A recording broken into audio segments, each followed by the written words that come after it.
बिस्मिल्लाहिर्रहमानिर्रहीम। अस्सलाम वालेकुम। अमेरिका में आजकल इंतखाबी मुहिम चल रही है। एक तरफ जो है ना वो जो बाइडन है जो डेमोक्रेट पार्टी के उम्मीदवार हैं, और दूसरी तरफ रिपब्लिकन पार्टी के उम्मीदवार हैं वो सदर ट्रंप हैं। तो दोनों का मुकाबला जारी है। हाल ही में जो बाइडन ने एक बात की है, बल्कि एक स्टेटमेंट कहें या उनका इंतखाबी मंशूर कहें, जिसमें उन्होंने कहा है कि भारत ने जो मुसलमानों के ख़िलाफ़, मुसलमानों के हवाले से जो एक शहरियत का जो एक कानून पास किया है वो इम्तियाजी कानून है, तासुब पर मबनी है। उससे अक़लियतियों का अंदर जो है वो खौफ और राज पैदा हो गया है। इसलिए भारत को चाहिए कि ये कानून वापस ले। इसी तरह से उन्होंने एक दूसरा मुतालबा भी किया है, वो ये क्या है कि 370 जो सेक्शन उन्होंने ख़त्म किया है कश्मीर के हवाले से, उसकी जो खसूसियत से ख़त्म की है। और जो पिछले कई महीने से जो कश्मीर में कर्फ्यू लगा हुआ है और लोगों को घरों से बाहर निकलने नहीं दिया जा रहा, अस्पतालें बंद हैं, स्कूल बंद हैं और लोग बहुत शदीद परेशानी का शिकार हैं। उनकी रोज़मर्रा ज़िंदगी जो है ना वो डिस्टर्ब हो गई है। इसी तरह जो इंटरनेट की जो सर्विसेज हैं वो ख़त्म हैं।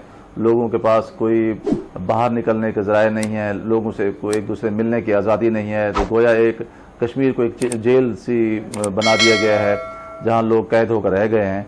तो इसके ख़ात्मे के लिए भी जो बाइडन ने मुतालबा भी किया है और अपने मंशूर में भी इसको जगह दी है। ये एक ऐसी बात थी जिसे पाकिस्तानी मीडिया को लेना चाहिए था, बल्कि हुकूमत पाकिस्तान को भी एक ऐसा मौका मिल रहा था, ख़ास तौर पर इमरान खान साहब को, जो कश्मीर के हवाले से उन्होंने एक यूनाइटेड नेशन में एक बहुत अच्छी तकरीर भी की थी। तो ये मौका था इस बयान को लेके अक़वाम आलम में एक जो है हमारी जो सफारती मुहिम है उसे चलाने की ज़रूरत थी। हमारी फॉरेन मिनिस्ट्री को भी इसको देखना चाहिए था और हमारे मीडिया को बात ख़ास इस पर जो है ना तज्ज़िये, तबसरे और कौम में और बैनुल-अक़वामी बिरादरी में जो है अवेयरनेस की एक कंपेन चलानी चाहिए थी। लेकिन बदकिस्मती से इसे वो अहमियत नहीं मिल सकी जो इसे मिलनी चाहिए थी।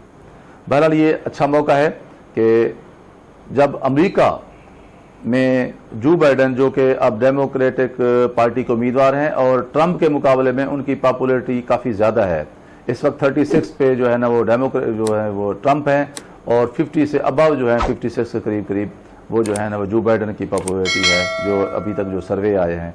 इसलिए इम्कान है कि जो बाइडन मुंतखब हो जाएँ, क्योंकि अमेरिका की पूरी इस्टेब्लिशमेंट, अमेरिका के सभी जो हैं कौमी इदारे वो ट्रंप से बहुत परेशान हैं और वो समझते हैं कि कई सौ साल की अमेरिका की जो मेहनत है वो ट्रंप की बेवकूफ़ी की वजह से वो ख़त्म हो रही है।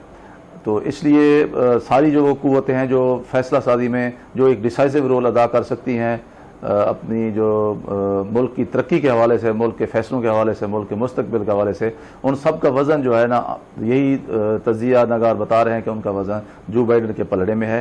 तो अब हुकूमत पाकिस्तान को चाहिए, रियासत पाकिस्तान को चाहिए कि जो बाइडन को इसके बयान को लेकर आलमी बिरादरी के अंदर लेके जाए।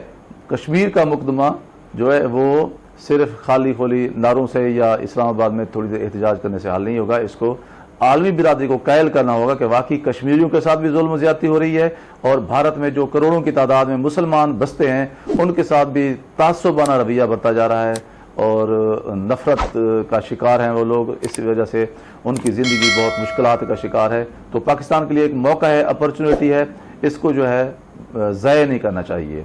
दोस्तों, आपसे गुजारिश है कि मेरी इस वीडियो को ज़्यादा शेयर कीजिए, लाइक कीजिए और मेरे YouTube चैनल डॉक्टर नज़ीर को सब्सक्राइब कीजिए। अपना ख्याल रखिए। बहुत शुक्रिया। अस्सलाम वालेकुम।